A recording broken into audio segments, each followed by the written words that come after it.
থেকে এ পর্যায়ে সংক্ষিপ্ত বক্তব্য রাখবেন ইসলামী ছাত্র আন্দোলন বাংলাদেশ ঢাকা জেলা দক্ষিণের বিপ্লবী সভাপতি ছাত্রনেতা মুফতি আব্দুল্লাহ মাহমুদ।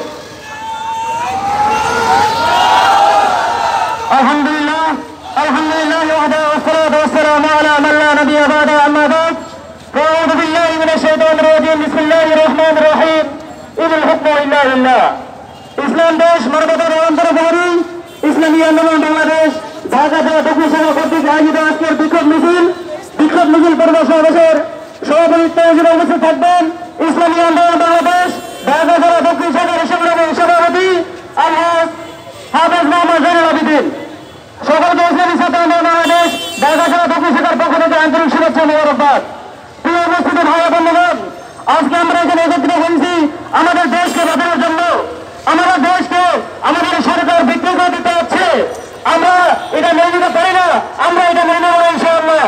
আমরা হাতে হাত মিলে কাঁধে কাঁধ মিলে সংগ্রাম করে যাবো, সংগ্রাম করে এই দেশকে বাঁচাবো ইনশাআল্লাহ। সমবেত উপস্থিতি